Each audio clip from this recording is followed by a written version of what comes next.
चला आलेत का? सर्वजण आले असतील तर पटकन पहिले या व्हिडिओला एक लाईक करा। मुख्यमंत्री माझी लाडकी बहीण योजना आताची सर्वात मोठी आनंदाची अपडेट। सर्व महिलांसाठी खुशखबर आहे, आनंदाची अपडेट आहे। कारण बघा यादी प्रसिद्ध झालेली आहे। काय प्रसिद्ध झालं आहे? यादी आलेली आहे। यादीबद्दल तुम्हाला संपूर्ण माहिती पाहायला मिळणार आहे। मुख्यमंत्री माझी लाडकी बहीण योजनेसंदर्भात सर्व अपडेट आपल्या चॅनलवर तुम्हाला पाहायला मिळत असते। त्यामुळे या व्हिडिओला लाईक आणि चॅनलवर नवीन असल्यास चॅनल सबस्क्राईब करा। चला यादीबद्दल संपूर्ण माहिती आपण बघणार आहोत। तसेच काही महिलांनी मला प्रश्न विचारले आहेत, त्या प्रश्नांची पण उत्तर मी या व्हिडिओमध्ये देणार आहे। चला आपण सर्व माहिती बघूया आणि तुम्ही व्हिडिओला लाईक करा। पुन्हा सांगत आहे कारण लाडकी बहीण योजनेसंदर्भात तुम्हाला सर्व माहिती मी देत असतो, त्यामुळे तुम्ही आपल्या चॅनलला सपोर्ट करू शकता आणि व्हिडिओला एक लाईक करा। चला काय माहिती आहे सर्व काही आपण जाणून घेऊया आता। हे बघा धुळेची न्यूज आहे। मुख्यमंत्री माझी लाडकी बहीण योजनेअंतर्गत प्राप्त अर्जाची छाननी करून धुळे महापालिकेने शनिवारी तारीख 27 सुमारे 3500 लाभार्थ्यांची तिसरी तात्पुरती यादी प्रसिद्ध केली। बघा म्हणजे त्यांनी दोन ऑलरेडी पहिले याद्या प्रसिद्ध केल्या, त्यानंतर तात्पुरती तिसरी यादी देखील प्रसिद्ध केली। धुळे महापालिकेने यापूर्वी 2 याद्या प्रसिद्ध केल्या आहेत। बघा धुळेला मित्रांनो याबद्दल काम सुरू झालेलं आहे, यादी लावायला सुरुवात झालेली आहे। धुळेची ही सर्वात मोठी न्यूज आलेली आहे। तर तिथे 3 याद्या प्रसिद्ध करण्यात आल्या। बघा 3 याद्या ज्या आहेत 3 याद्या लावण्यात आलेल्या आहेत, पहिली, दुसरी आणि तिसरी। हे बघा इथे 2 याद्या पहिलेच त्यांनी लावल्या, त्यानंतर आता तिसरी तात्पुरती यादी प्रसिद्ध करण्यात आली आहे। किती? 3500 महिलांची ती यादी आहे। पुढे बघा अजून महत्त्वाची माहिती आहे, नीटपणे समजून घ्या। त्यामुळे महापालिकेने आतापर्यंत 3 याद्यातून सुमारे 7232 लाभार्थ्यांची तात्पुरती यादी प्रसिद्ध केली आहे। मुख्यमंत्री माझी लाडकी बहीण योजनेअंतर्गत सध्या अर्ज प्रक्रिया सुरू आहे। जास्तीत जास्त पात्र लाभार्थ्यांना योजनेचा लाभ घेता यावा यासाठी शासन स्तरावरून प्रयत्न सुरू आहेत। त्या अनुषंगाने जिल्हा व मनपा प्रशासन कारवाई करत आहे। धुळे शहरात यासाठी महापालिकेने प्रभागनिहाय मदत केंद्राची व्यवस्था केली आहे। बघा एक मदत केंद्राची देखील धुळेमध्ये व्यवस्था करण्यात आलेली आहे। या मदत केंद्रावर महिलांचे अर्ज भरून घेण्याची प्रक्रिया सुरू आहे। बघा तर इथे जी माहिती त्यांनी दिली आहे, पहिले आपण नीटपणे ही माहिती समजून घेणार आहोत। धुळेला 3 याद्या प्रसिद्ध करण्यात आलेल्या आहेत, तात्पुरत्या याद्या, आणि त्यामध्ये बघा इथे त्यांनी स्पष्ट माहिती दिली आहे। लाभार्थ्यांची जी काही तात्पुरती यादी आहे 7232, आतापर्यंत 3 याद्यांतून सुमारे 7232 लाभार्थ्यांची तात्पुरती यादी ही प्रसिद्ध करण्यात आलेली आहे। हळूहळूपणे तुमच्या शहराची पण देखील यादी लागणार आहे, तुम्हाला देखील ती यादी पाहता येणार आहे। आणि ऑनलाईन जरी तुम्ही फॉर्म भरला असेल तर तुम्हाला ऑनलाईन देखील हे सर्व तुम्ही फोनवर फॉर्म भरला असेल तर तिथे तुम्हाला आता पेंडिंग शो होत असेल किंवा इन रिव्ह्यू दावलेला असेल किंवा अप्रूव्ह झालेला असेल फॉर्म, रिजेक्ट काही जणांचे झाले असेल तर रिजेक्ट, काही जणांचे डिसअप्रूव्ह देखील झालेले आहेत फॉर्म, त्याबद्दल पुढे मी माहिती सांगणारच आहे। परंतु यादी जी आहे यादी तुम्हाला तुमच्या मोबाईलवरती पण पाहता येणार आहे, एवढं माझं सांगण्याचा अर्थ आहे। कारण मोबाईलवरती त्यांनी डायरेक्टली तिथे स्टेटस तुम्हाला दिलेला आहे। तुमचा अप्रूव्ह असेल तर तुमचा फॉर्म हा पूर्णपणे मंजूर झालेला आहे, तुम्हाला त्यामध्ये काहीच करण्याची गरज नाही। परंतु पेंडिंग, इन रिव्ह्यू दाखवलं असेल तर काय करायचं त्याबद्दल पुढे तुम्हाला माहिती समजेल। व्हिडिओ नक्की शेवटपर्यंत पूर्ण बघा, ओके। तर बघा धुळेची ही बातमी मी तुम्हाला सांगत आहे। धुळेला चांगली व्यवस्था आहे, तिथे 3 याद्या लागल्यात, तात्पुरत्या याद्या लावण्यात आलेल्या आहेत, तसेच मदत केंद्राची व्यवस्था करण्यात आली आहे, तिथे सर्व अर्ज भरले जात आहेत। बघा या मदत केंद्रावर प्राप्त अर्जाची छाननी करून लाभार्थ्यांची तात्पुरती यादी प्रसिद्ध करण्याचा निर्णय महापालिका प्रशासनाने घेतला आहे। त्यानुसार दर शनिवारी व बुधवारी यादी प्रसिद्ध करण्यात येत आहे। बघा आता ही महत्त्वाची माहिती आहे, नीटपणे समजून घ्या।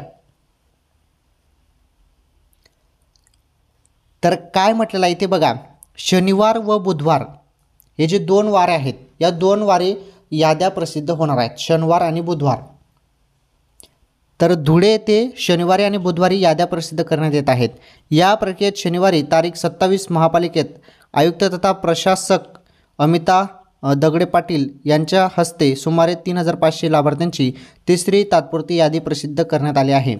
आता बघा, हरकतींची नोंद. आत्ता हरकती जरी काही असतील, अर्ज भरताना किंवा फॉर्म भरताना काही हरकती आहेत किंवा फॉर्म भरताना नंतरून काही जणांचे अप्रूव्ह आलेले नाहीत, काही जणांचे डिसअप्रूव्ह झालेले आहेत, काही जणांचे रिजेक्ट झालेले आहेत, तर आता त्यांनी काय करायचं, हरकती काय आहेत त्याबद्दल माहिती समजून घ्या. हे बघा, दरम्यान या अर्जांवर प्राप्त हरकतींचे निराकरण करण्याबाबत शासन निर्णयात नमूद केले आहे. तसेच यापुढेही प्राप्त होणाऱ्या अर्जांबाबत दर बुधवारी व दर शनिवारी यादी प्रसिद्ध केली जाणार आहे. सदर अर्जाची छाननी होऊनच शासनाने पोर्टल सुरू झाल्यानंतर सर्व अर्ज अपलोड करण्यात येणार आहेत. लाभार्थ्यांची यादी तात्पुरत्या याद्या प्रभागनिहाय मतदान केंद्रावरही प्रसिद्ध करण्यात येत आहेत. बघा काय म्हटलेलं आहे ते, माहिती नीटपणे समजून घ्या.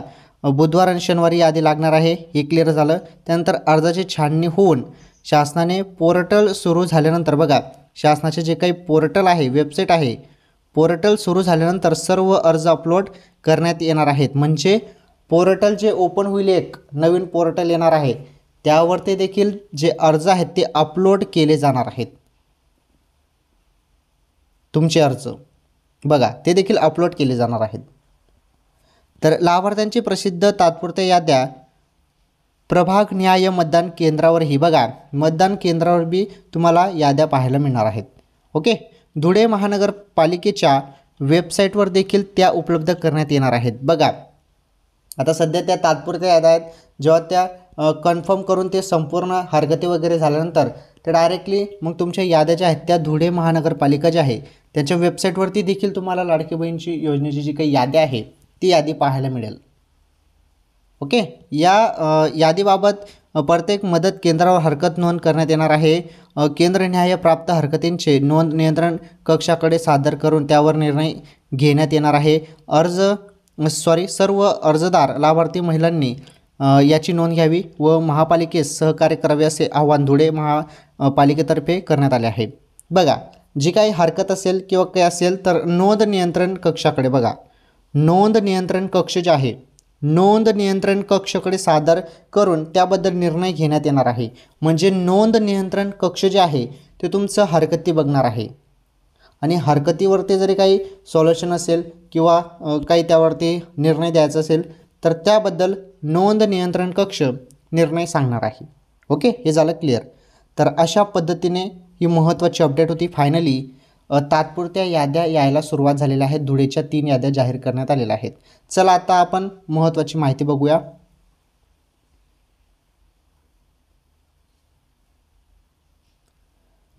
आता काही महिलांनी प्रश्न विचारले आहेत, त्या प्रश्नांची उत्तरे मी देतो. बघा, एका घरातील दोघी म्हणजे सासू आणि सून यांना लाभ मिळेल का? एका घरात सासू आणि सून असेल तर लाभ मिळेल का? 100% लाभ मिळणार आहे. 100% फॉर्म भरून टाका, दोघांना लाभ मिळणार आहे. सासूला पण मिळणार आहे आणि सुनेला पण मिळणार आहे.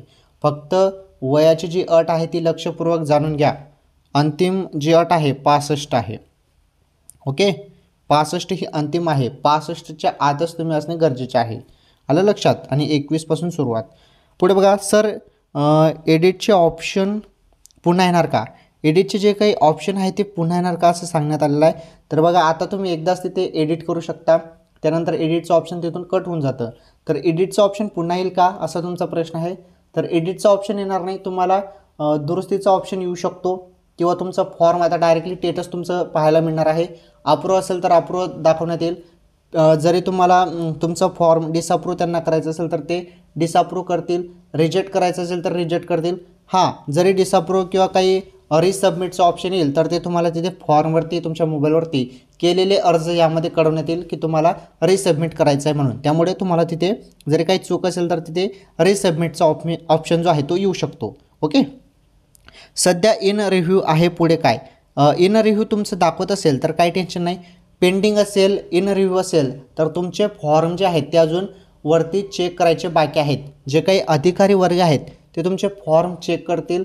चेक केल्यानंतर तुमच्या फॉर्ममध्ये संपूर्ण व्यवस्थितपणे माहिती असेल, तुमची काहीच चूक नसेल तर तुमचा फॉर्म हा अप्रूव्ह ते करून देतील. ओके, त्यामुळे आता मॅक्झिमम जणांचे इंटरव्ह्यू आणि पेंडिंगमध्ये आहेत. आज ॲप चालत नाही. ॲप चालत नाही हे तांत्रिक प्रॉब्लेम आहे. ॲपमध्ये प्रॉब्लेम आहे तो आणि भरपूर लोड असल्याकारणाने ॲप हे चालत नाही कधीकधी. परंतु संध्याकाळी किंवा सकाळी किंवा रात्री आपण जरी ॲप ओपन केलं तर चालतं ते. परंतु केव्हा केव्हा ॲप चालत नाही कारण ते त्यावरती लोड भरपूर आहे ॲपवरती म्हणून ते चालत नाही आहे. काही टेन्शन घेऊ नका. तुम्ही 1-2 तासानंतर चेक करा, ते ॲप चालू होऊन जातं. त्रुटी कोणती आहे कसे समजणार?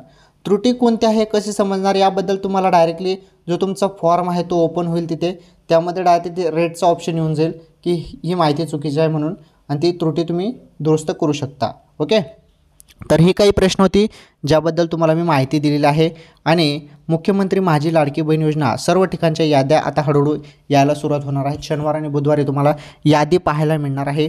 आणि शहरी भागातील वार्ड समितीमार्फत तसेच ग्रामीण भागातील अंगणवाडी ग्रामपंचायतमध्ये तुम्हाला यादी पाहायला मिळेल. काही टेन्शन घेऊ नका. मुख्यमंत्री माझी लाडकी बहीण योजनेसंदर्भात जे पण अपडेट येते सर्वप्रथम ATB गुरुजी आपल्या यूट्यूब चॅनलवर अपडेट पाहायला मिळत असते. त्यामुळे सर्वांनी चॅनल सबस्क्राईब करा. या व्हिडिओला जास्तीत जास्त शेअर करा. धन्यवाद. आजच्या या व्हिडिओमध्ये एवढंच. पुढील व्हिडिओमध्ये भेटू.